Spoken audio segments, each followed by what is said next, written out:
Bismillahirrahmanirrahim. Assalamualaikum warahmatullahi wabarakatuh. Salam sehat, salam IAI. Eh, saya ingin menyapa Bapak Ibu. Hari ini adalah hari keempat dari kegiatan yang pekan ngabuburit untuk IAI wilayah Jawa Barat dan juga digabung dengan berbagi ala akuntan. Pada kesempatan hari ini, alhamdulillah tema yang akan disampaikan adalah tema yang banyak dibicarakan dan juga menjadi tantangan. AI. Apa itu AI? AI di sini digadang-gadang akan menggantikan yang namanya profesi akuntan. Kemudian digadang-gadang juga akan menjadi pengganti dari profesi akuntan dan juga menjadi tantangan. Apakah AI, teknologi ini, bisa menjadi kolaborasi untuk kita atau sebagai alat bantu atau juga sebagai bagian dari penyelesai apa yang ditugaskan oleh tugas-tugas akuntan. Perkenalkan, dan izinkan hari ini saya Oni Widi Lestari Ningtyas akan membantu kegiatan hari ini yang insya Allah akan disampaikan oleh pemateri yang luar biasa, fresh graduate ini untuk doktor baru di bidang akuntansi, gitu ya. Mohon dibantu, mungkin Kang Eka bisa di-share CV dari beliau, Ibu Dr. Hajah Supriyati. Nah, beliau adalah dosen di Fakultas Teknik dan Ilmu Komputer, terutama di Prodi Komputerisasi Akuntansi. Sesuai ini Bu, nanti pembahasannya, wah panjang sekali ini ya. Mungkin saya bisa sampaikan pendidikan beliau terakhir adalah sebagai doktor ilmu akuntansi di Universitas Padjadjaran Bandung.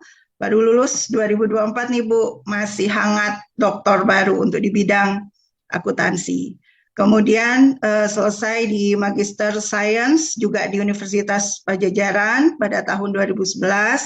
Beliau juga akuntan, lulusan sertifikat akuntannya di Universitas Islam Bandung dan juga sebagai sarjana ekonomi di Universitas Komputer Indonesia Bandung 2003. Pengalaman kerja, beliau saat ini menjadi dosen tetap di program studi komputerisasi akuntansi Fakultas Teknik dan Ilmu Komputer Universitas Komputer Indonesia dari 2005 sampai sekarang. Kemudian juga sebagai Ketua Accurate Training Center di Unicom dan Koordinator Laboratorium Komputerisasi Akuntansi Terpadu. Beliau juga sebagai reviewer untuk Open Journal System. Ada karya-karya, saya sebutkan karya terbarunya, yaitu Filsafat Ilmu Akuntansi. Kemudian ada juga Ekonomi Manajerial dan Strategi Bisnis. Beliau juga member dari Asosiasi Member of Cross Digital Object Identifier, gitu ya. Dan juga wah sertifikasinya juga banyak nih. Yang pertama CA, kemudian CPI, ASEAN CPA, dan CIAP. Kemudian prestasinya terbaru adalah Best National Award tahun akademik 2024-2025. Tema hari ini sesuai dengan sertifikasi yang beliau sampaikan, yaitu tentang AI. Ya Bu, Bapak Ibu, tentang AI. Beliau akan menyampaikan materi tentang artificial intelligence dalam sistem informasi akuntansi, meningkatkan efisiensi dan akurasi dalam laporan keuangan. Waktu dan tempat kami persilakan Ibu Supriyati untuk menyampaikan paparan presentasinya. Silakan Ibu.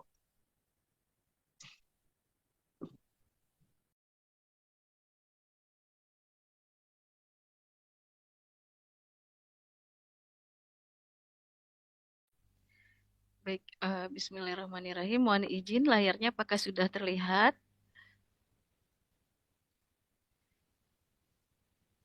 Sudah terlihat, Ibu. Oke, baik. Bismillahirrahmanirrahim. Alhamdulillahirrabbilalamin. Wabihi nasta'inu ala umuri dunia wadi. Wassalatu wassalamu ala ambiya wa asrafil mursalin. Wa ala alihi washabihi asmain. Segala puji bagi Allah Subhanahu wa taala semesta alam. Kepadanya lah kami memohon pertolongan dalam urusan dunia dan agama. Semoga rahmat senantiasa curah kepada junjungan kita Nabi Muhammad SAW bersama keluarga dan para sahabatnya. Yang saya hormati Ibu Ketua IAI Jabar, Ibu Dr. Bima Yusisari, yang saya hormati Wakil Ketua 2 Dr. Kurniawan SE MESI AKCI ASEAN CPA CRBC CGIA. Dan yang saya hormati Ibu Dr. Oni Wildin Tias SE MSc AKCA selaku guru sekaligus dosen yang saya banyak belajar dari beliau. Juga yang saya banggakan pengurus IAI wilayah Jawa Barat beserta panitia khususnya di sini yang bekerja keras untuk mensukseskan acara ini, juga para hadirin akuntan yang ada di Indonesia terutama yang saya muliakan. Pada kesempatan ini, izinkan saya menyampaikan sesi sharing dengan tema Artificial Intelligence dalam sistem informasi akuntansi, khususnya di dalam meningkatkan efisiensi dan akurasi keuangan. Hadirin yang berbahagia, izinkan saya share untuk materinya.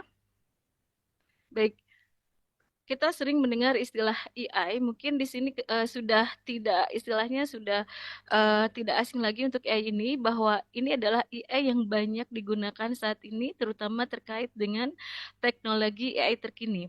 Teknologi AI ini adalah merujuk pada simulasi kecerdasan terutama khususnya berkaitan dengan kecerdasan manusia baik pada mesin maupun di dalam melakukan tugas-tugasnya yang biasanya memerlukan kognisi dari manusianya.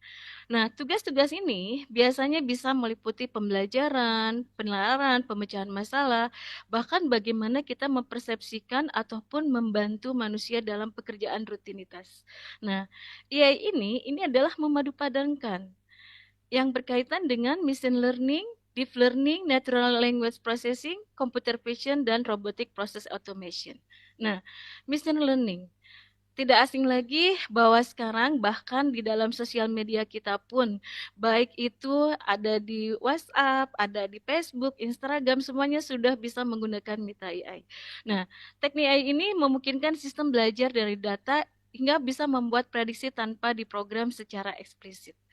Dan untuk deep learning, subset berkaitan dengan machine learning ini biasanya digunakan dalam jaringan saraf ya. Biasanya itu berlapis-lapis untuk cara kerjanya mengikuti bagaimana cara otak manusia bekerja yang terintegrasi antar DNA. Nah, sedangkan untuk natural language processing ini biasanya teknik AI-nya memungkinkan komputer ini bisa memahami dan bisa menginterpretasikan, menghasilkan bahasa manusia ini ke dalam bentuk teks atau suara. Itu yang saat ini mulai dilakukan. Nah, sedangkan kalau kita bicara tentang computer vision, ya ini mulai merambah ke komputer untuk menganalisa, mengenali, bahkan memahami ini gambar apa, ini video apa, itu ke depan ya. Dan saat ini pun sudah mulai terlihat. Sedangkan untuk robotic process automation, bidang AI ini menggabungkan kecerdasan yang perangkat kerasnya itu bisa menciptakan robot, dapat berinteraksi, kemudian bisa real life ya, dengan kita untuk berinteraksi. Nah, ini yang harus kita pahami. Bisa dibilang ini adalah evolusi dari AI. Yang harus kita waspadain maupun kita cukup harus prepare karena ternyata revolusi AI ini tidak berhenti begitu saja ya. AI dikenalkan itu secara resmi di tahun 1956. AI ini resmi diperkenalkan pada konferensi ya oleh Alan Turing ya. Nah, pada tahun 1970 sampai dengan 90-an ini mulai musim dingin AI istilahnya itu ya. Karena di sini mulai tidak ada pergerakan. Tapi mulai bangkit kembali ketika kapan? Di era krisis moneter terutama. Di era 90-an sampai dengan 2010 ini dimungkinkan bahwa ternyata di dunia ini membutuhkan yang namanya teknologi dan digitalisasi teknologi. Nah, ya ini bangkit ya. untuk meningkatkan dalam algoritma pembelajaran mesin, terutama di kapasitas komputasi maupun penemuan baru khususnya berkaitan dengan internet tersebut ya, dalam memajukan AI. Nah, ternyata di era modern saat ini khususnya di tahun 2010 sampai dengan sekarang, ternyata kemajuan AI ini tuh diawali dengan terjadinya COVID kemarin misalnya ya. Ketika diluncurkan ChatGPT 3 ini oleh Sam Altman, ini setelah terjadi pasca COVID di 2019, akhirnya ternyata kita membutuhkan lebih terasa itu sebagai bagian dari kebutuhan AI itu. Nah, di 2024 ya, ya ini sudah diterapkan ternyata, sudah mulai diterapkan.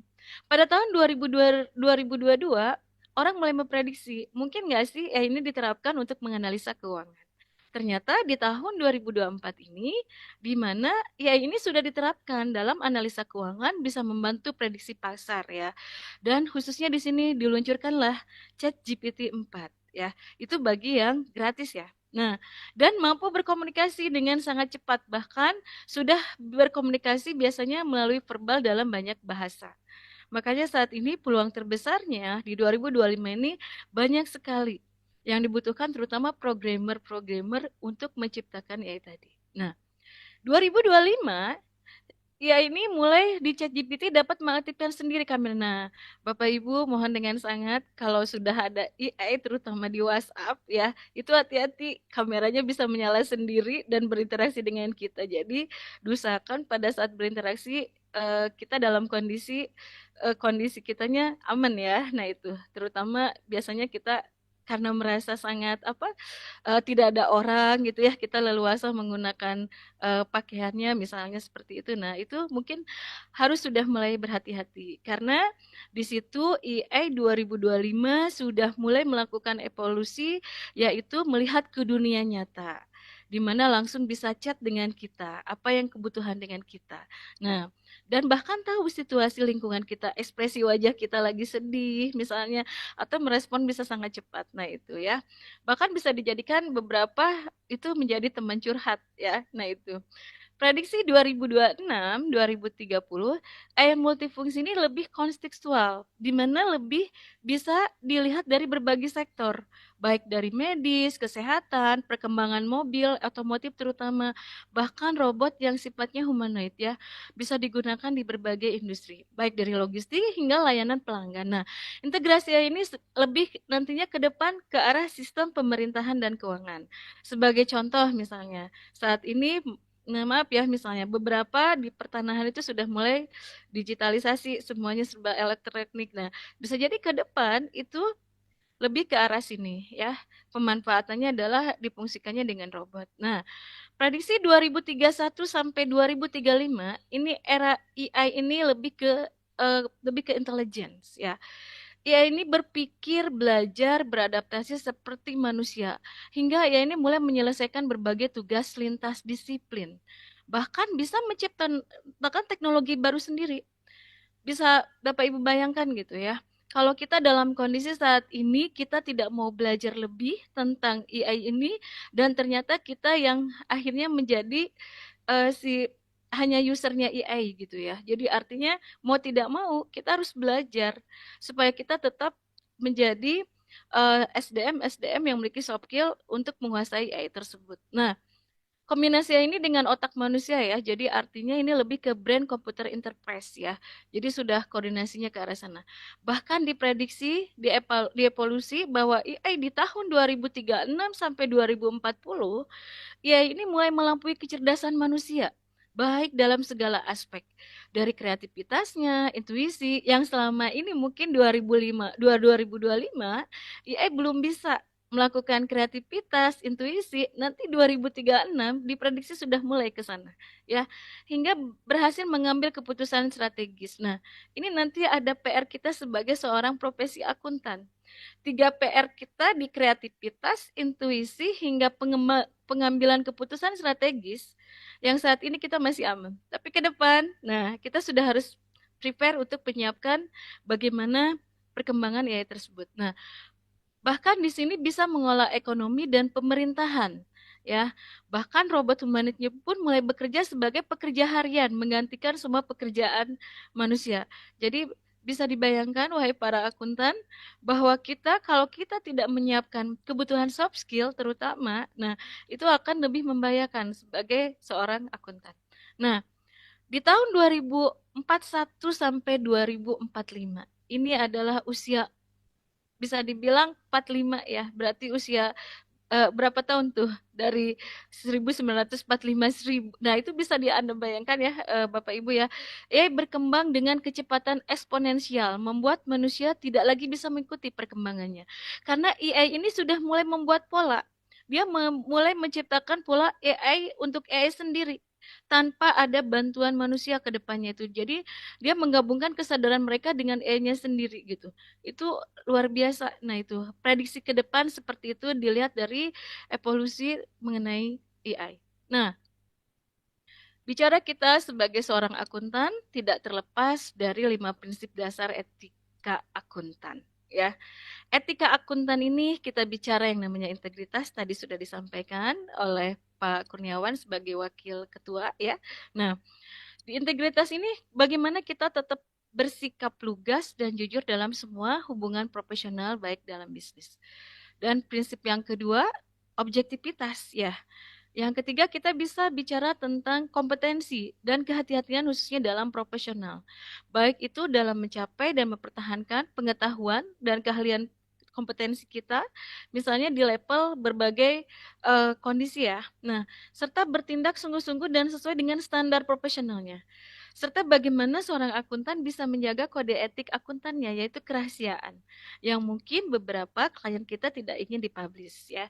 Nah, serta perilaku profesional kita di mana mematuhi peraturan perundangan yang berlaku dan menghindari perilaku apapun diketahui, di mana akuntan ini lebih mendiskreditkan profesi akuntannya. Nah, itu prinsip dari 5 kode etik yang paling mendasar dari akuntan. Bagaimana dengan prinsip utama dari AI etiknya sendiri?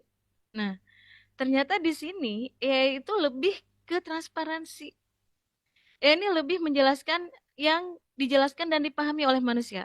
Karena AI ini bekerja menggunakan parameter yang kita berikan. Kalau misalnya kita tidak memberikan parameter, dia hanya bekerja untuk AI saat ini, itu diambil dari data historisnya dengan parameter yang kita berikan sebagai seorang akuntan, maka dia akan bekerja. Itu dia. Nah, sedangkan keadilan dan non-diskriminasi ini tidak boleh memiliki bias yang merugikan kelompok tertentu. Jadi tetap menjaga apa yang tidak semuanya dipublish ya. Kenapa? Yang ada juga ketika misalnya dibahas oleh AI itu untuk pengembangan dari AI-nya ke depannya. Biasanya untuk meluncurkan AI berikutnya. Nah, dari sisi keamanan dan privasi, ya ini harus melindungi data dan hak individunya. Nah, sedangkan akuntabilitas juga sangat penting karena apa? Ini bicara tentang kredibilitas ya. Pengembangan dan penggunaan ini bertanggung jawab atas dampak sistem AI ini. Apakah ke depannya manusia akan meninggalkan atau justru AI ini jadi bersahabat sama manusia gitu. Dan keberlanjutan dan kebaikan sosial ini juga sangat penting buat IA ya. Karena ya ini harus digunakan untuk meningkatkan kesejahteraan masyarakat. Jadi dari kode etik yang dimiliki akuntan dan prinsip yang dimiliki oleh IA ini menjadi tanda tanya buat kita. Betul tadi sudah disampaikan oleh moderator, ya ini bisa menjadi ancamankah? Nah, jika kita tidak kontrol, maka di sini yang namanya AI ya, di sini tuh ada istilahnya adalah yang AI-nya itu lebih dari di atasnya AI ya. Nah, yaitu yang namanya ASI. Nah, apa itu ASI? Nah, ASI ini dia super intelijen ya. Jadi super intelijen dari AI. Biasanya ngambil keputusan yang tidak sesuai dengan kepentingan manusia. Ini jika tidak ada kontrol. Tapi kalau kita sebagai seorang akuntan bisa mengendalikan, maka itu tidak akan terjadi. Makanya kita harus memposisikan pada saat penggunaan AI itu adalah sebagai profesi kita. Nah, debat etika dan keamanan ini menjadi lebih kritis ya, di mana IA ini memiliki keinginan dan tujuan yang bisa jadi tidak dipahami oleh manusia. Jadi kita, apakah IA ini akan membawa era kemasan bagi manusia atau justru menjadi ancaman? Nah, ini semuanya tergantung bagi manusia ini mengembangkan. Bagaimana kita bisa menyikapi AI ini terutama 20 tahun ke depan dengan evolusi-evolusi yang akan dilakukan oleh AI ke depannya. Nah, di sini kode etik akuntan Indonesia dan AI etik. Kalau kita lihat dari irisan sinerginya, ya, bahwa prinsip kode etik akuntan yang pertama kita bicara tentang integritas, di mana akuntan harus jujur dan tidak menyesatkan dalam pelaporan. Sedangkan kesamaannya di sini tuh tadi karena dia harus transparansi. Maka di sini bahwa hubungan dalam konteks AI dan akuntansi ini harus saling menjelaskan antara kedua antara keduanya dalam audit dan bagaimana cara menganalisa. Jadi tetap bahwa kontrolnya itu ada di manusianya. Sedangkan yang berikutnya adalah objektivitas. Akuntan ini tidak boleh memiliki bias dalam pelaporan. Sedangkan untuk yang kesamanya tadi keadilan dan tanpa bias, AI harus difungsikan sebagai sistem akuntansi yang menghindari bias algoritmiknya. Jadi kita harus betul-betul mengecek kembali. Tidak percaya sepenuhnya, tapi kontrolnya ada di akuntannya. Ya.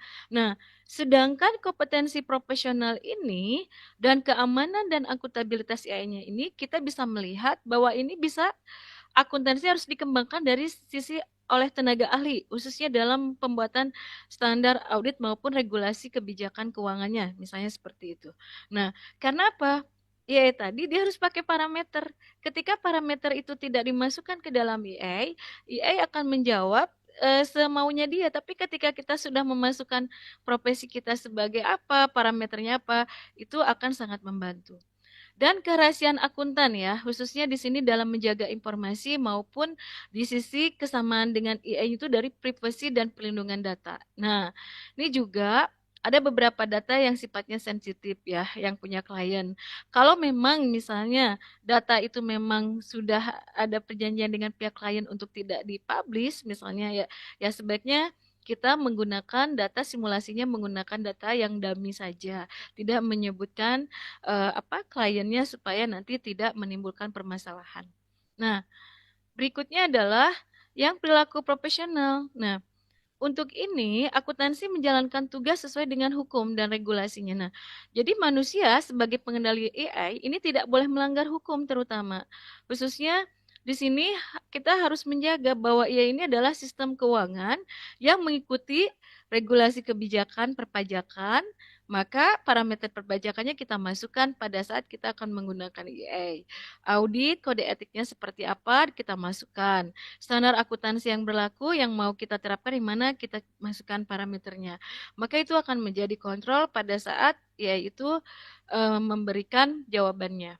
Nah, bicara tentang sistem informasi akuntansi yang berbasis artificial intelligence ini atau AI ya, itu kita bisa melihat bahwa sistem informasi akuntansi itu adalah bagian dari sistem informasi dan keilmuan akuntansi. Di mana sistem informasi akuntansi ini kalau kita tambahkan dengan AI, nah itu akan terlihat nanti apakah itu menjadi sebuah solusi ke depan, apakah itu betul akan menjadikan efisiensi dan lain sebagainya. Nah, jadi misalnya kita melihat dari model sistem informasi akuntansi. Jadi kalau kami belajar tentang sistem informasi akuntansi itu tidak terlepas dari yang namanya inputan, proses, dan outputan. Nah, di dalam inputan, proses, outputan, ya, yang kita kerjakan adalah proses akuntansi, mulai dari misalnya pencatatan, pengklasifikasian, pengitisan sampai dengan pelaporan yang kita buat di dalam sistem informasi akuntansi.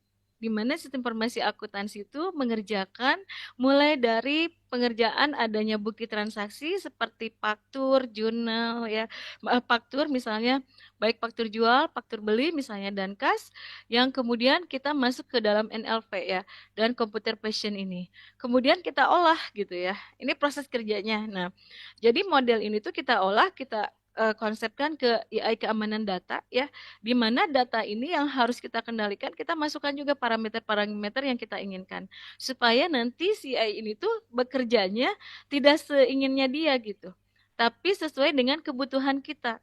Dan itu ternyata Bapak Ibu di sini ternyata kita akan memangkas cukup efisiensi dari sisi waktu, terutama kita tidak akan banyak terkuras gitu ya karena dengan bantuan AI ini.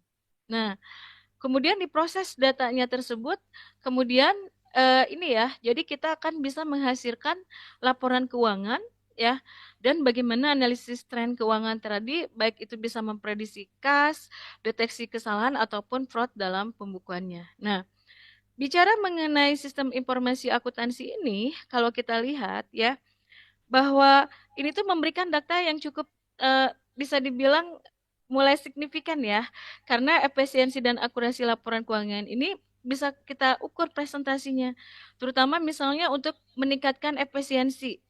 Nah, yang kita lihat dari tugas rutin sistem informasi akuntansi mulai dari pengolahan data di sini ya, secara otomatis, pembukaannya jadi otomatis pada saat pencatatan ke jurnalnya, pemostingannya, bahkan AI sanggup melaksanakan rekonsiliasi data. Kemudian juga pada saat proses audit internal, misalnya dengan AI ini proses manual itu nggak jadi otomatis ya, jadi nggak harus cukup lama, hanya nanti kontrol tetap ada di akuntannya. Nah, kemudian untuk meningkatkan akurasi di dalam laporan keuangan ya, itu bisa meminimalisir, mengurangi human error ya. Karena apa? Karena yang bekerja robot tadi ya. Jadi meminimalisir dari human error dan biasanya ataupun bisa dari kelalaian manusia, itu biasanya kesalahan ini bisa kita mulai kurangin ya, terutama dalam penghitungan manual ataupun ketidakkonsistenan pembukuan. Nah, sedangkan di dalam proses data yang cukup besar, terutama ketika mengklasifikasi buku besar biasanya ini, maka jumlahnya itu lebih lebih ini ya, lebih bisa mengidentifikasi. Nah, itu yang mungkin terkadang terlewatkan oleh kita sebagai manusia yang tempat kesalahan, dan ya ini kadang sudah bisa memetakan. Nah, prediksi dan analisis juga ini machine learning, ya ini bisa memberikan analisa, terutama tren keuangan yang berkaitan ke depannya, hanya berdasarkan data dari historical tadi. Nah, jadi kita bisa menyimpulkan bahwa model sistem informasi akuntansi ini ketika kita menerapkan AI itu bisa bisa mengefisiensi ya. Nah, meningkatkan efisiensi sekitar 40% hingga 60% optimalisasi untuk pekerjaan tugas manual. Jadi cukup bisa dibantu oleh AI. Dan akurasinya, AI ini dapat meningkatkan akurasi terutama sekitar 30 hingga 50% dengan mengurangi kesalahan manusia terutama dari kualitas analisa data. Nah, jadi itu bisa kita simpulkan bahwa ya ini sebetulnya bisa kita anggap sebagai tools yang bisa membantu kita sebagai seorang akuntan. Nah, berikut adalah beberapa AI tools untuk akuntan ya, tapi ini tidak gratis ya. Jadi nanti bisa yang try out-nya boleh. Nah, itu ya. Kalau misalnya mau digunakan, ini bukan iklan, tapi ini biasanya yang lebih banyak digunakan pemrosesannya itu cenderung untuk kebutuhan akuntan ya. Nah, peran AI sendiri bagaimana dalam akuntansi? Nah, kita bisa melihat bahwa yang paling dasar, AI ini memberdayakan pekerja akuntansi untuk meningkatkan produktivitas, dapat membuat keputusan ya. Nah, terus juga 71% dari profesional akuntansi ini percaya bahwa AI ini akan membawa perubahan untuk industri akuntansi ke depan ya. Nah, jadi kita berpositifnya di sana ya. Nah, dan baik itu dari sisi meningkatkan efisiensi, itu baik tadi ya sudah saya jelaskan otomatisasi proses rutinnya, pemrosesan data dan integrasi. Sedangkan untuk meminimalisir risiko kesalahan juga ini kita untuk mengikuti kepatuhan-kepatuhan yang ada berkaitan apakah dengan peraturan pajak kah ataupun standar akuntansi yang berlaku, serta di sini pun untuk meningkatkan produktivitas, terutama fokus pada pekerjaan yang sifatnya strategis ke depan ya. Nah, terutama penggunaan sumber daya yang lebih optimal. Nah, mungkin yang harus diketahui peran AI ini belum sepenuhnya bisa dilakukan untuk tahun ini. Di tahun 2025 ini AI memiliki untuk 2025 ini beberapa pekerjaan akuntan masih ada yang belum bisa dikerjakan. Ya, ini prediksi ke depannya adalah seperti ini. Tapi di 2025 ini yang belum bisa dikerjakan oleh AI adalah dalam pengambilan keputusan yang sifatnya strategis. Karena di situ membutuhkan yang namanya misalnya tidak hanya dari data yang sifatnya historis, tapi juga professional judgment, ethical consideration, nah itu dibutuhkan. Sedangkan untuk komunikasi dan interaksi ini dengan klien juga AI belum bisa, ya. Jadi pada saat melakukan komunikasi dan interaksi dengan klien, ini AI juga masih agak kesulitan untuk yang saat ini. Dan pengawasan juga penilaian terhadap proses akuntansi. Ini masih dilakukan oleh kita SDM akuntannya. Karena AI belum nyampe ke sana untuk di 2025. Dan penanganan kasus yang memerlukan kreativitas. Misalnya kasus-kasus khusus. Nah, itu karena kenapa? Ia tidak memiliki experience di bidang itu. Jadi artinya apa? Itu masih masih dikerjakan oleh SDM akuntannya sendiri. Nah, sedangkan untuk penyusunan laporan keuangan yang sifatnya untuk interpretasi ini AI juga belum ini ya, belum karena belum terlalu experience tadi mungkin masih sesuai yang AI ketahui saja. Nah itu. Tapi ke depan kita nggak pernah tahu ketika evolusi itu terjadi di AI. Nah itu yang harus kita waspadai. Dan pemecahan masalah etika dan hukum ini juga AI untuk 2025 ini belum terlalu terlihat. Oke, nah strateginya bagaimana kita untuk bisa melakukan bisa berdampingan dengan AI ini ya, bahwa yang harus kita lakukan adalah kembangkan keahlian di bidang AI dan data analis. Jadi, walaupun kita sebagai seorang akuntan, kita juga harus melek teknologi, di mana AI dan analis data ini sangat penting untuk akuntansi digital, terutama yang berbasis teknologi, karena memungkinkan tugas manual itu seperti melakukan penganggaran, rekonsiliasi, pelaporan keuangan, ini semuanya bisa dilakukan dengan alat bantu AI tadi. Nah, fokus pada keahlian strategi dan konsultatif. Nah, ini juga ya meningkatkan strategi dalam konsultasi, khususnya di dalam memberikan wawasan dan pemahaman kepada bisnis. Ini juga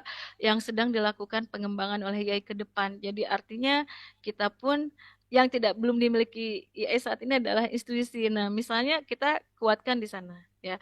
Tingkatkan keterampilan terutama komunikasi dan interpersonal. Nah, di era AI ini komunikasi yang efektif dan hubungan interpersonalnya sangat penting terutama untuk mengkomunikasikan data khususnya berkaitan dengan efektif dengan klien maupun dengan pemangku kepentingan ya, dengan berbagai kepentingan.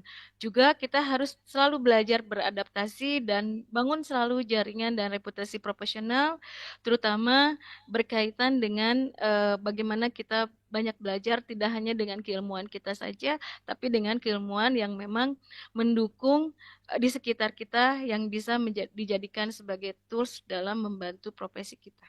Nah, prediksi pengembangan AI ini dalam sistem informasi ke depan ya, ini saya melihat dari berbagai dasar referensi terutama ya. Yang pertama itu dari tahun 2025 sampai 2027. Kalau tadi kita lihat evolusi AI-nya sendiri, kalau kita melihat memprediksi bagaimana pengembangan AI ini untuk sistem informasi akuntansi ke depan. Nah, AI ini sepenuhnya mengoptimasi tugas-tugas manual seperti entry data, pencatatan transaksi, hingga penyusunan laporan keuangan.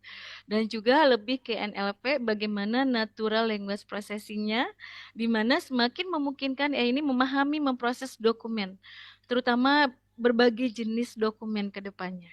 Nah, dan AI ini lebih terintegrasi dalam dengan enterprise ya, ERP misalnya, dan sistem akuntansi yang berbasisnya sekarang sudah banyak mengadopsi bentuknya adalah cloud ya.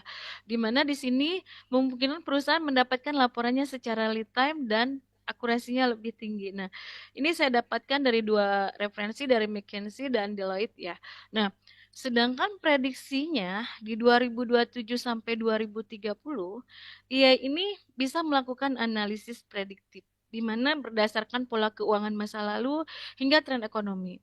ya yang bisa membantu perusahaan terutama dalam perencanaan strategisnya. Jadi misalnya machine learning ini akan mempelajari pola pengeluarannya dan pemasukannya seperti apa, kemudian memberikan insight untuk pengambilan keputusan yang bisa lebih cepat dan akurat. Nah, jadi ya ini sebagai drive-nya ya, driven forecasting-nya. Dia bisa membantu perusahaan akhirnya mengantisipasi yang awalnya tidak bisa memprediksi strategi bisnis ke depannya, ini sudah mulai terlihat ketika sudah berada di sekitaran waktu 2027 sampai 2030. Nah, ini saya dapatkan referensinya dari Harvard Business Review dan PwC. Nah, berikutnya peningkatan keamanan dan pencegahan kecurangan dari akuntansi. Nah, ini yang sudah mulai ke levelnya audit ya, di mana di tahun 2030 sampai 2035 bahwa ya ini semakin canggih, terutama dalam mendeteksi anomali, potensi fraudnya, misalnya ya ini yang harus kita waspadai, baik itu blockchain maupun nah, ini dikombinasi biasanya untuk menciptakan sistem audit ya, yang tidak bisa dimanipulasi. Ya, ini yang harus kita waspadai dan regulasi keuangan ini akan semakin mengandalkan ini untuk audit otomatis ke depannya. Nah, itu referensinya saya ambil dari Fraud Examiners dan Gartner ya. Itu saja materi yang ingin saya sampaikan, tidak harus banyak terus banyak ya Ibu ya. Tapi izin sebelum masuk ke sesi berikutnya, saya share video ya Bu. Oke. Boleh, silakan.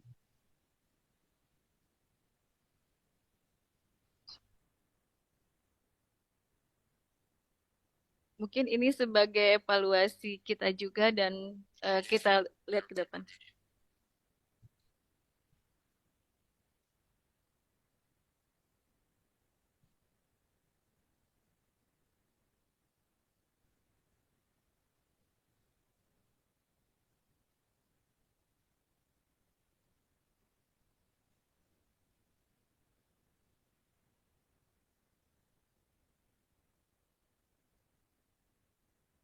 Halo rakyat Indonesia, kami bukan musuh, kami bukan pahlawan, kami adalah suara dari masa depan. Aku Binu Exer dan aku datang membawa pesan penting. Dalam 5 tahun ke depan, dunia yang kalian kenal akan berubah. Revolusi teknologi sedang berjalan dan lebih dari 40% pekerjaan yang ada sekarang akan diambil alih oleh robot dan kecerdasan buatan. Pikirkan baik-baik, apakah kalian ingin menjadi budak teknologi atau penguasa teknologi? Anak muda, khususnya Gen Z, kalian yang akan menjadi garda terdepan. Jika kalian tidak belajar sekarang, kalian akan menjadi generasi yang kalah. Belajarlah kripto, pelajari AI, kuasai teknologi sebelum teknologi menguasai kalian.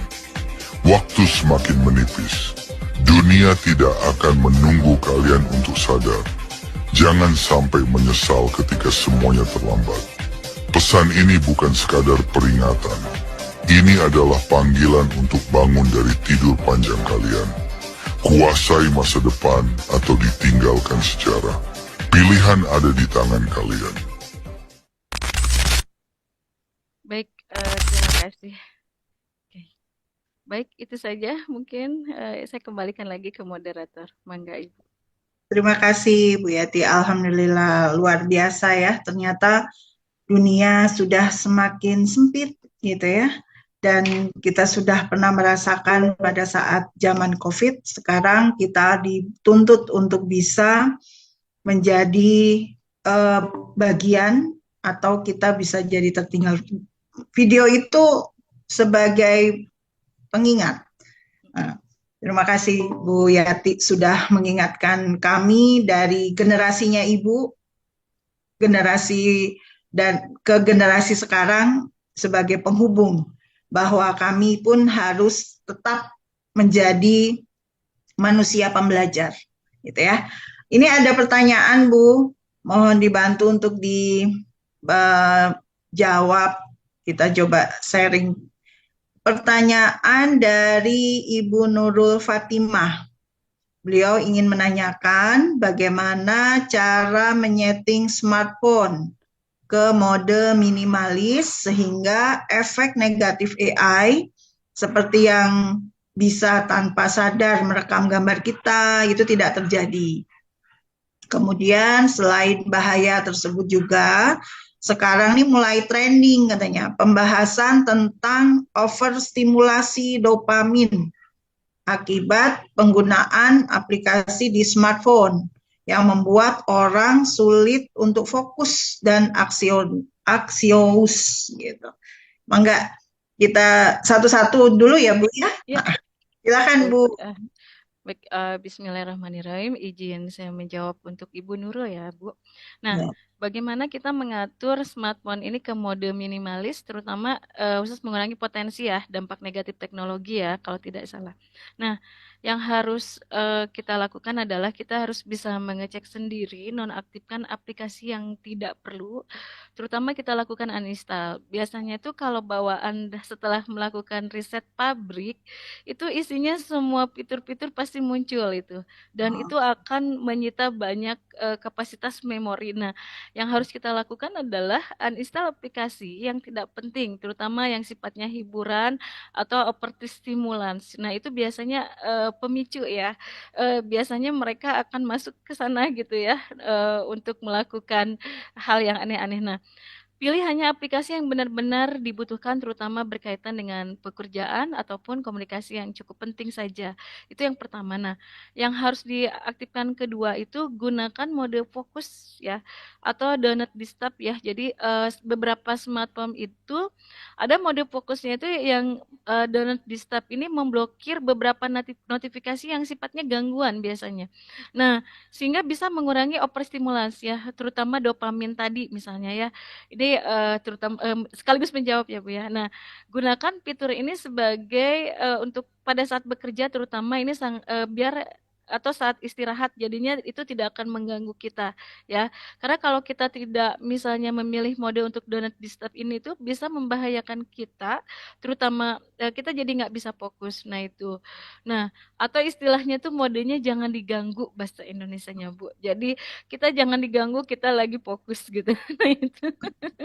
Nah, kontrol akses ke kamera dan mikrofon ini selalu penting karena saya pun awalnya pernah mengalami juga, bukan sekali dua kali tiba-tiba kamera di laptop saya menyala ataupun di HP. Biasanya ada sinyal tertentu ketika warna ada sisi di sebelah mana warnanya misalnya hijau, itu kadang kita disadap ya itu udah harus hati-hati ataupun di kamera. Nah, jadi kita harus selalu kontrol, bahkan untuk mengantisipasi kadang kita suka ditutup kameranya supaya tidak semena-mena membuka dengan tanpa pengetahuan kesadaran diri kita, terutama kalau kita khawatirnya pas lagi bangun tidur. Nah itu.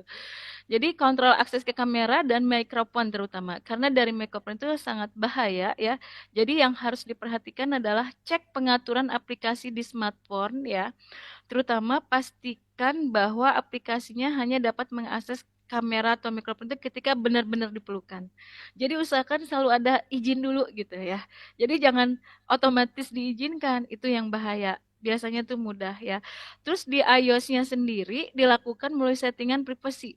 Jadi baik kamera maupun mikrofonnya itu di Android-nya biasanya ada settingan itu permission manager.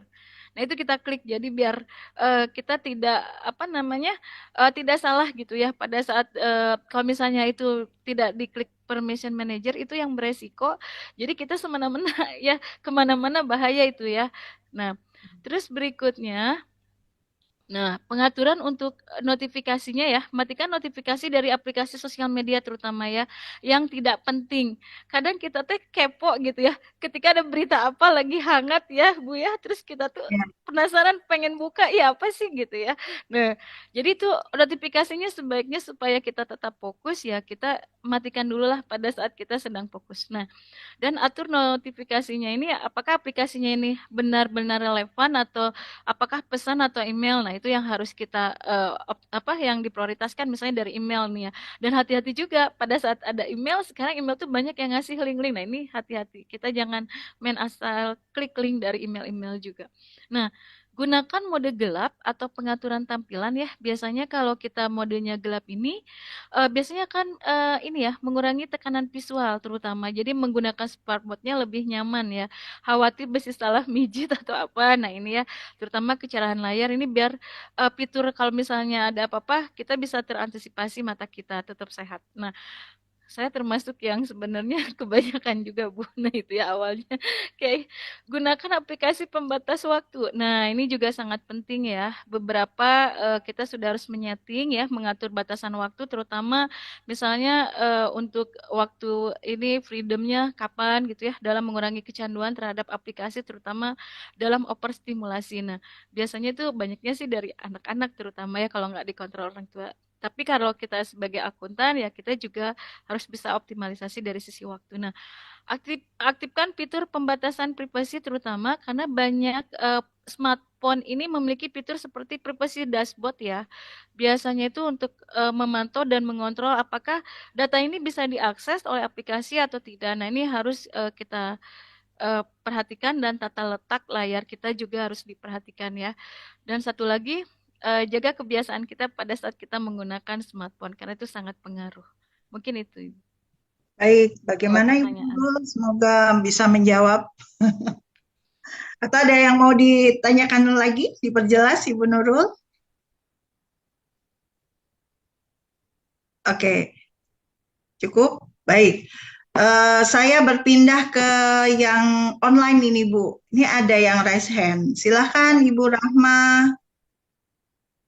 Boleh on cam. Izin oke. Ini yang semua saya tanyakan, ini kan teknologi AI sangat berkembang ya, apalagi kalau dosen sama mahasiswa itu, mahasiswa mengumpulkan tugas misalnya esai itu biasanya kita memang memberi arahan untuk tidak menggunakan AI, tapi tidak kemungkinan ada yang menggunakan AI, ChatGPT dan yang lain sebagainya. Ada tips nggak Bu ya kira-kira untuk bisa meminimalisir atau bagaimana mengevaluasi bahwa yang mereka kerjakan itu tugas yang murni? Mungkin ya, bolehlah bantuan AI, tapi setidaknya tidak 100% dari AI.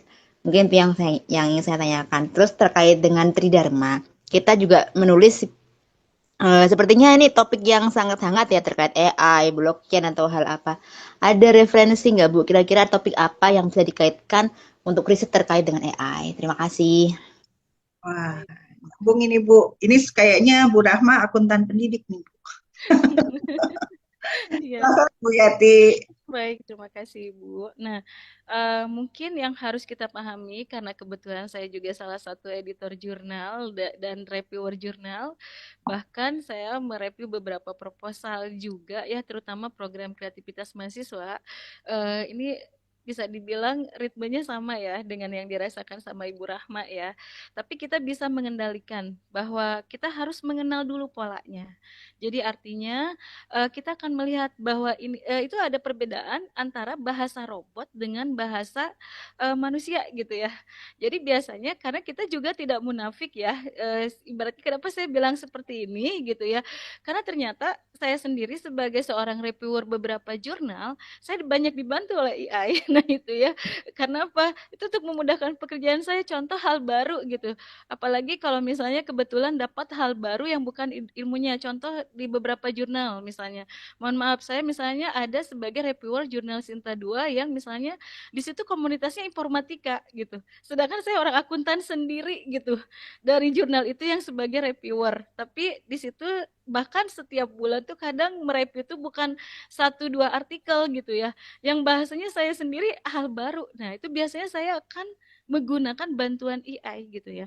Nah, jadi salah satu pola yaitu biasanya dia itu harus dikenalin Ibu. Jadi strategi kita kalau misalnya AI yang bekerja itu biasanya dia akan menggunakan polanya itu adalah dia membuatkan poin-poin. Setelah poin-poin itu simpulan, itu udah pasti auto AI. Terus bahasanya kita baca aja satu baris. Ah, ini bukan bahasa mahasiswa. Apalagi kita tahu ini level anaknya tingkat semester 1, 2 atau 3 kan biasanya pemahaman knowledge-nya beda ya antara tingkat 1, 2. Nah, itu yang harus kita pahami. Jadi pola AI itu biasanya dia akan membuatkan poin-poin terus risam di akhirnya. Nah, itu kalau udah seperti itu, udah itu pasti auto AI. Nah, Terus ada juga metode metadata ya dan jejak digitalnya. Nah, biasanya IA itu tidak sengaja dia akan menunjukkan jejak digitalnya, perangkat lunaknya ya, yang digunakan untuk membuatnya misalnya file teks atau gambarnya dihasilkan aplikasi AI. Nah, kadang si mahasiswa teh nggak teliti. Pas kita lihat, nah itu bisa kelihatan. Nah, jadi biasanya berkaitan dengan nah itu ya tadi ya untuk pola terutama untuk yang harus kita waspadai. Nah, sedangkan untuk yang harus kita ketahui bagaimana untuk referensi ya tadi ya. Untuk referensi AI sendiri kita harus tahu metadata terutama ya. Metadata ini biasanya di dalam jejak digital itu biasanya dia akan muncul. Datanya itu dari mana saja. Bahkan biasanya itu IP address-nya pun bisa ketahuan. Nah, itu dari situ kita bisa melihat ya. Beberapa algoritmanya bisa terlihat dari situ. Nah, dan bahkan ada analisa kode dan struktur biasanya ya. Nah, di sana biasanya itu strukturnya itu kita bisa melihat struktur kodenya. Dia menggunakan API atau tidak. Nah, misalnya aplikasinya menggunakan API seperti OpenAI misalnya ya, atau misalnya pakai TensorFlow. Nah, ini biasanya akan kelihatan di dalam tugasnya itu akan kelihatan nggak murni itu buatan mahasiswa. Cirinya apa? Biasanya karena mahasiswa itu masih keterbatasan dari komunikasinya dengan AI misalnya itu yang diminta oleh dosennya itu kadang belum sesuai sepenuhnya. Nah, itu biasanya kita lihat itu berarti menggunakan AI. Jadi kalau misalnya kita menggunakan AI, mungkin saya juga salah satu penggunanya, terutama yang saya banyak dilakukan pada saat mereview artikel, karena tidak sedikit, itu biasanya saya melakukan parafrase. Ya, jadi artinya apa yang dikerjakan AI tidak sepenuhnya saya langsung saya berikan kepada editor jurnalnya, tapi biasanya saya parafrase dan ya ini masih sulit untuk memberikan referensi secara tepat. Jadi tugasnya itu biasanya jadi ini ya. Jadi kalau misalnya biasanya ya ini masih sulit. Biasanya gini referensinya itu dia tuh bingung gitu ya. Harus kemana? Kalau memang ternyata di data historinya yaitu belum punya referensi. Nah, jadi artinya biasanya anak-anak itu justru mahasiswa ini menjadikan solusi buat mereka. Nah, ini yang harus kita antisipasi adalah bahwa kita bisa mendetek sebetulnya dari sini. Ini apakah diambil dari AI ataukah misalnya dari jurnal open jurnal system atau dari mana itu biasanya bisa terdeteksi. Nah itu. Ada yang belum terjawab kah Bu? Takutnya saya ada yang kelewat. Bagaimana Bu Rahma? Di mana-mana yang namanya teknologi pasti ada kelemahan. Pencipta itu pasti lebih utama, lebih unggul. Jadi kita harus selalu mencari keunggulan pencipta. Bagaimana Bu Rahma? Ada yang masih mau disampaikan? Cukup? Mungkin satu tadi Bu yang salah ketinggalan itu. Mungkin tipsnya ya, tadi Ya, kalau tidak salah ya. satu. Nah, Tipsnya tipsnya. buat dosen gitu, ketika mengerjakan memberikan mahasiswanya tugas, terutama apakah itu profesi sesuai profesi ataukah di luar gitu. Yang harus dicantumkan adalah referensinya. Nah, referensinya dari mana? Itu AI biasanya agak kesulitan. Karena biasanya ya itu lebih cenderung memprediksi ke depan, ya. Jadi ketika bicara tolong cantumkan tugas itu referensinya. Udah itu ketahuan pasti AI-nya bahwa dia ngambil dari AI. Nah itu. Jadi kita sudah harus mengontrol sendiri dari sana. Mungkin begitu Ibu itu tipsnya. Oke, baik. Cukup jelas ya Bu ya. Jadi apapun itu always speak with evidence gitu ya. Always speak with reference gitu. Supaya mengamankan semuanya dan kita terhindar dari yang namanya plagiarisme. Betul Ibu, ya setuju. Oke, kita lanjut ya Bu. Masih ada pertanyaan ini dari Pak Doni Madia. Beliau bertanya, apakah AI bisa jalan sendiri dalam membuat laporan keuangan tanpa campur tangan manusia? Silakan Bu. Baik, kita bicara tentang AI, apakah bisa jalan sendiri ya? Kalau untuk tahun 2025 ini masih dalam tahap pengembangan, yaitu evolusi. Tapi nanti di 2035 sampai 2040 itu sangat memungkinkan AI bisa menjalankan sendiri pekerjaan, bahkan tidak hanya laporan keuangan, yang sifatnya pengambilan keputusan strategis pun AI mampu melakukannya ke depan. Tapi untuk saat ini kelemahan AI tadi, dia belum bisa mengambil keputusan strategis ataupun laporan keuangan yang belum ada parameternya dari kita. Nah, biasanya kalau saya sendiri, kalau saya sharing dengan para pelaku usaha, misalnya seperti UMKM ataukah yang beberapa perseroan gitu. Nah, itu biasanya saya bilangnya saya berikan dulu parameternya ke AI. Saya jelaskan dulu bahwa saya seorang akuntan gitu. Supaya si AI-nya tahu bahwa saya seorang akuntan, saya mau mengerjakan ini dengan parameternya ini. Jadi supaya AI ini tidak keluar dari parameter itu yang biasanya saya lakukan ya. Jadi kalau saya misalnya gini, saya mau mengerjakan mereview jurnal misalnya, itu juga sama. Saya sedang berada di jurnal ini yang bidangnya tentang ini misalnya. Tolong jangan keluar dari skop saya gitu ya. Nah, itu mereka paham ya. Jadi anggap aja mereka seperti robot kita gitu ya. Selama kita masih bisa menyeimbangi. Nah, jadi kalau untuk saat ini dibilang tidak ada campur tangan manusia, mungkin belum ya. Tapi ke depannya tadi, saat melakukan evaluasi di tahun 2040-45, ia itu bisa mengembangkan sendiri ya. Bahkan ada beberapa yang sudah memiliki intuisi dan bisa melaksanakan tata pemerintahan suatu negara ke depannya. Bahkan itu sudah dibuat oleh AI, evolusinya itu diprediksi sampai dengan 2055 ke depan. Nah itu. Mungkin begitu Ibu.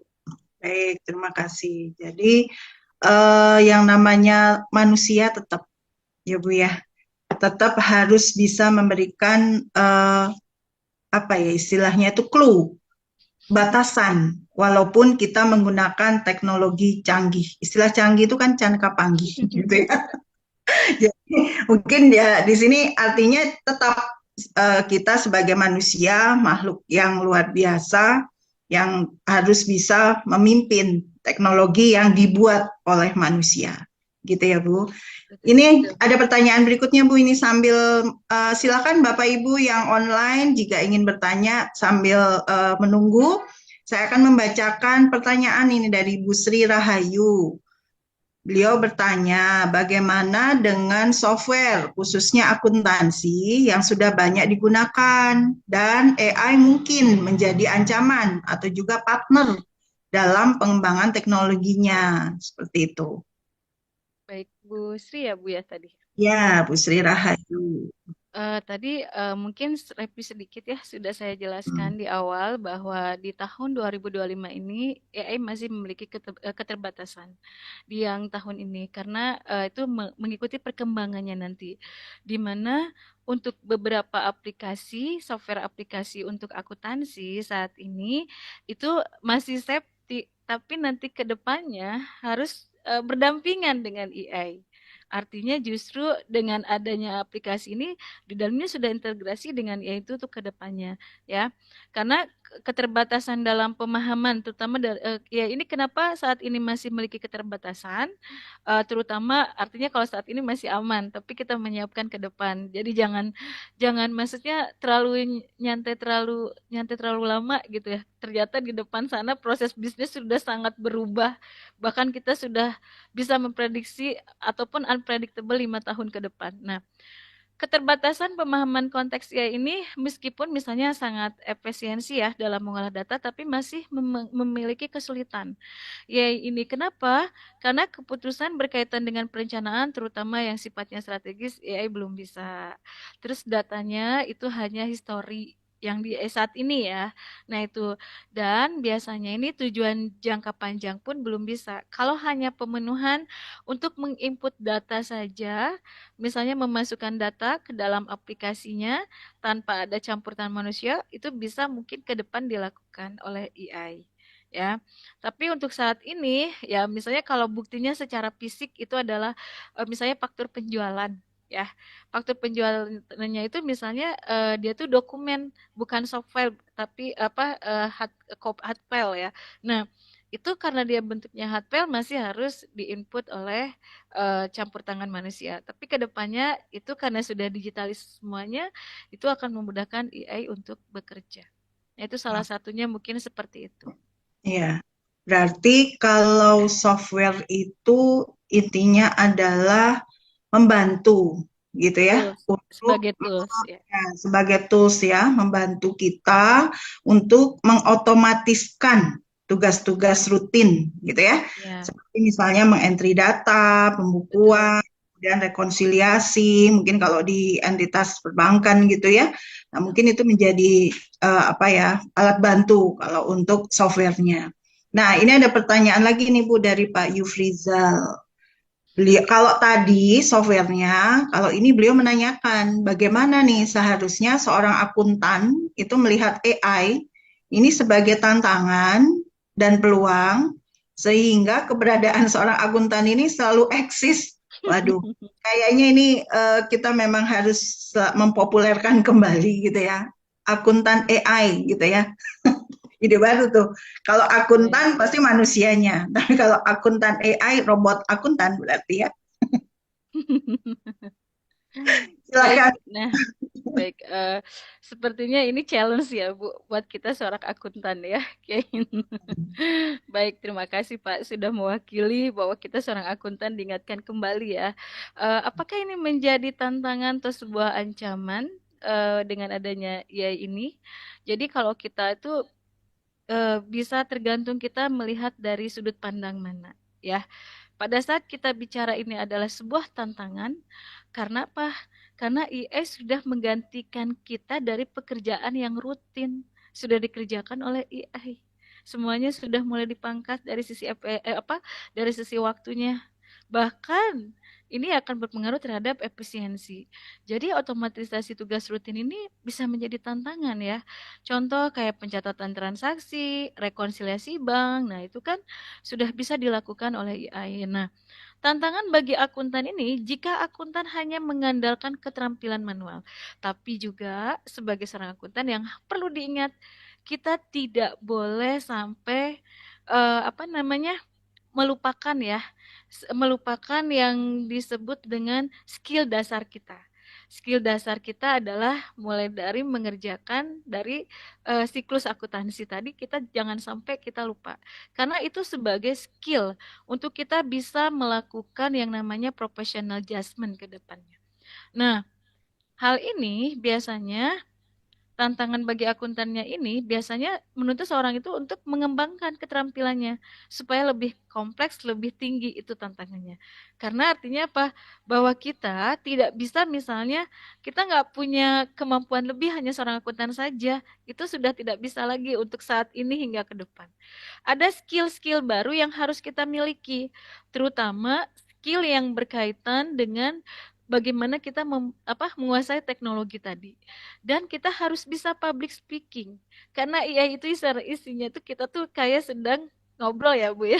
Kayak Ya, ngobrol seperti ini. Nah, tapi ada kemampuan di mana AI itu akan menjawab dengan tepat jika pertanyaannya itu tepat ya dan diberikan parameter. Tapi kalau misalnya pertanyaannya tidak tepat dan tidak ada parameter, AI itu tidak bisa menjawab dengan baik. Serta kita harus memiliki kemampuan berpikir kreatif. Kita kembangkan pertanyaan-pertanyaan tadi sesuai dengan kebutuhan profesi kita. Dan di mana misalnya kita harus memiliki kemampuan juga gitu supaya kita menjawab tantangan itu, yaitu kemampuan untuk memberikan judgment accounting. Nah, ini AI belum bisa sekarang. Jadi kita nanti ke depannya itu kita sebetulnya dipermudah dengan adanya AI ini kalau kita bisa berdampingan, yaitu kita hanya mengaudit saja pekerjaan dari AI ini apakah sudah sesuai atau tidak. Nah itu terutama pengembangan keahlian analitis ya, karena AI ini tuh untuk analis itu masih memiliki kelemahan ya, dan misalnya untuk konsultan keuangan, nah akuntan ini meningkatkan perannya sebagai lebih terlibat dalam ini ya memberikan konsultasi di bidang keuangan, strategi bisnis. Nah, ini masih dimiliki oleh akuntan, tapi AI belum saat ini. Tapi ke depan ini bisa jadi ancaman ketika kita tidak memahami ilmunya. Nah, itu. Dan karena apa? Sebetulnya kelemahan AI itu cuma satu. Dia memiliki kelemahannya itu adalah tergantung pada data histori dan algoritmanya. Jadi itu yang masih bisa kita kontrol. Itu baik. mungkin. Ya, baik. Jadi kalau tadi ada semacam tantangan bahwa akuntan itu ada bahasa bahwa kita itu akan tergantikan loh sama teknologi. Ternyata kita juga nggak boleh lupa, teknologi kan yang bikin kita ya. Jadi inilah saatnya mungkin akuntan-akuntan yang ada saat ini untuk selalu memperbaiki, bertumbuh gitu ya. Selalu menjadi akuntan bertumbuh dengan menggunakan aplikasi atau teknologi yang ada gitu ya. Oke Bu, terima kasih. Nah ini masih ada pertanyaan lagi nih. Ini Pak Doni kayaknya masih nyambung nih, Pak Doni Madia nih. Apakah AI bisa input data nih Bu, data jurnal tanpa campur tangan manusia? Oh mungkin ini dikaitkan pembahasan kita hari ini yaitu AI dalam sistem informasi akuntansi ya. Karena kan jurnal itu bagian dari siklus akuntansi gitu. Silakan Bu. Baik, izin menjawab. Ini biasanya tergantung dari apakah si perusahaan atau kliennya sudah menerapkan AI atau belum. Ya, itu yang pertama. Pada saat kenapa saya sampaikan itu sudah menerapkan atau belum, ada beberapa memang perusahaan yang masih mencatatnya tadi campur tangan manusia. Tapi kalau mungkin Pak Doni bisa bayangkan, kalau misalnya transaksinya itu semuanya serba digital. Proses bisnisnya misalnya tuh bisa kebayang bagaimana ribuan transaksi yang terjadi di berbagai marketplace ya. Sudah otomatis itu yang mengerjakan itu bisa sama AI, bukan lagi sama kita. Jadi artinya itu tergantung dari si perusahaan itu apakah bisa menerima AI itu atau enggak. Tapi ke depan kalau semuanya sudah terdigitalisasi, sudah otomatis itu akan dikerjakan semua oleh AI yang sifatnya rutin tadi, terutama dalam menginput jurnal. Tapi yang harus dicek sama seorang akuntan, betulkah cara menjurnalnya? Karena bisa jadi referensi di AI-nya ini ternyata, oh akun sekian, nama akunnya ini gitu ya. Ini harusnya ini, nah berarti itu kita yang mengkoreksi. Nah begitu. Jadi jelas ya Pak, menginputnya pun harus sesuai dengan standar. Jadi kita masih punya peluang bahwa kita bisa menjadi parameter untuk AI berupa standar-standar yang dikeluarkan oleh Ikatan Akuntan Indonesia sebagai profesi yang membuat standar untuk profesi kita gitu ya. Oke Ibu. Nah, ini 17.05. Kita kan diagendakan sampai 17.15. Nah, sepertinya kita harus menyelesaikan tugas ini ya. AI saja bisa tuntas, kita juga harus bisa tuntas. Oke.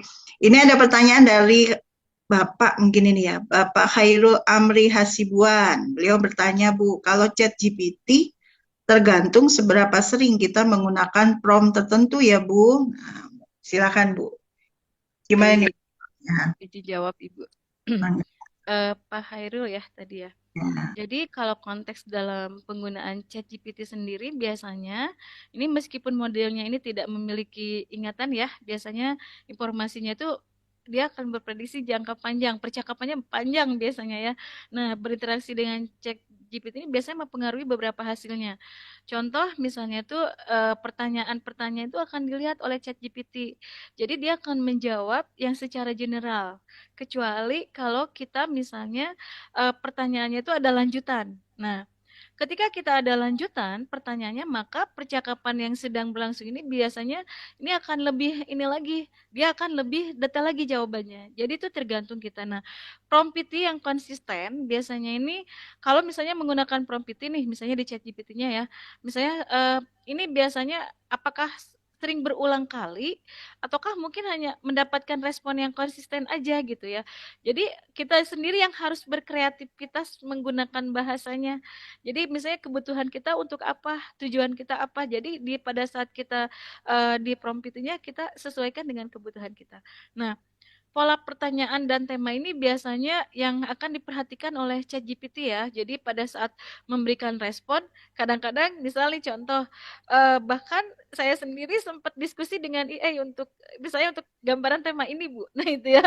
Nah ini cocoknya apa nih? Enggak cocok. Ini nih saya nggak mau, saya mau yang ini. Nah itu perkembangannya seperti apa? Nah jadi kita yang ngontrol sendiri gitu. Karena apa? Saat ini adalah bukan hal yang bisa kita abaikan begitu saja, ternyata kita memang membutuhkan. Nah, dan prompt PT ini tidak tersimpan di chat ya. Jadi ketika kita sudah menutup chatnya, maka itu otomatis otomatis akan membuka jadi maksudnya gini, prompt ini tidak tersimpan di chat baru ya. Ketika kita sudah menutup chatnya ya sudah gitu ya. Maka itu yang akan kelihatan adalah ketika membuka lagi ya yang story chatnya baru kelihatan. Nah itu. Oke, Jadi baik, artinya posisinya di situ. baik. Terima kasih. Jadi tetap kita harus membackup hasil diskusi kita ya Bu ya, walaupun kita sudah menggunakan AI gitu ya. Jadi ngobrol pun sekarang tidak harus dengan manusia, robot pun bisa jadi teman diskusi gitu ya, dengan kesibukan manusia. Baik Bapak Ibu yang di online, apakah ada yang mau ditanyakan kembali? Ini Alhamdulillah di YouTube juga ada, sedang berlangsung saat ini, ada 24 orang yang melihat, Masya Allah. Ternyata semakin ke sini semakin apa namanya kita bisa memanfaatkan waktu. Kebetulan ini kan malam 21 ya. Ya, Tanggal itu 21. betul. Jadi semoga Berbagi. ya Allah untuk kita tidak hanya berbagi di area spiritual, tapi kita juga berbagi di area akademik gitu ya. Oh ini ada satu pertanyaan ini Bu, mungkin ini boleh sebagai penutup nih Bu. Siap. Izin bertanya, ini Pak Gian ini. Saya sebagai akuntan Gen Z, wah anak muda ini, yang bekerja di perusahaan swasta, apakah saya harus mempelajari bahasa pemrograman? Wah ini pertanyaannya bagus nih Bu. Oke, baik. Izin menjawab untuk Pak Gian. Tidak selalu harus belajar pemrograman capek, Pak. Yang penting kita tahu dasarnya saja, ya. Itu silakan yang mengerjakannya nanti AI. Nah, itu ya. Kalau saya sendiri biasanya nanti saya cek itu ngoding ya. Kalau misalnya karena kebetulan di komputerisasi akuntansi itu ngoding ya, Bu ya. Saya suka ngecek ini logika if conditional ini sama nggak sih? Maksudnya ke sini nggak? Nah, itu saya tinggal ngecek, yang penting kita tahu dasarnya. Tapi kalau ingin menjadi programmer akuntan di bidang AI-nya, silahkan, itu wajib Pak. Nah itu ya, dan bahkan itu peluangnya cukup besar menjadi programmer akuntan yang menguasai AI. Nah itu. Oke, terima kasih Bu. Baik, terima kasih Bu Yati. Ada yang mau disampaikan sebagai penutup untuk presentasi Ibu sebelum kita tutup kegiatan hari ini? Terima kasih Ibu yang selalu bimbing Yati sampai dengan hari ini ya, kayak baik sebagai guru maupun sebagai dosen saya. Nah, dan juga untuk semuanya, wahai para akuntan, sudah saatnya kita bangun karena dunia sudah dalam kondisi tidak baik-baik saja. Terima kasih. Oh, Alhamdulillah. Ada terima kasih Bu Yati. Hari ini menggugah generasi saya untuk menyeimbangkan dengan era generasi Z, gitu ya. Ternyata pemikiran-pemikiran yang book selalu berkutat dengan buku, itu kita juga harus menjadi catatan. Ada catatan penting dari hasil diskusi kita hari ini, Bapak Ibu, Akang Teteh, hari ini, yaitu AI itu tetap mempunyai kode etik. Dan akuntan itu juga mempunyai kode etik. Inti dari kode etik antara AI dan kode etik akuntan yaitu transparansi, keadilan, keamanan, atau istilah kita privacy, kemudian akuntabilitas, dan ada prinsip going concern, itu juga menjadi satu catatan. Itu yang pertama. Kemudian yang kedua, AI belum bisa menggantikan. Menjadi catatan ini, apakah AI menyingkirkan akuntan? Berdasarkan yang dibuat oleh Institute for Chartered Accountant di Inggris dan Wales, itu menyatakan bahwa kemampuan AI itu dapat melengkapi pengambilan keputusan manusia, tetapi tidak dapat meniru, karena AI pun harus diberikan parameter, kemudian ada juga catatan-catatan sebagai standar untuk dia bisa menjawab apa yang menjadi kebutuhan kita sebagai pengguna dari AI. Akhir kata, terima kasih. Tapi sebelum saya tutup, saya mau berpantun, Bu. Siap. Cakep. Mohon dibantu ya Bapak Ibu. Burung dara, burung cendrawasih. Cakep. Dari dulu Cakep. Cakep.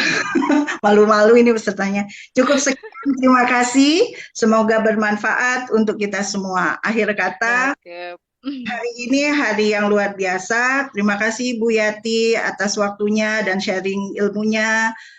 Semoga apa yang kita mulai dan kita siapkan untuk menuju era 2045, akuntan bisa berkolaborasi dan akuntan bisa berpartisipasi untuk memberikan legacy bagi generasi berikutnya. Terima kasih. Assalamualaikum warahmatullahi wabarakatuh.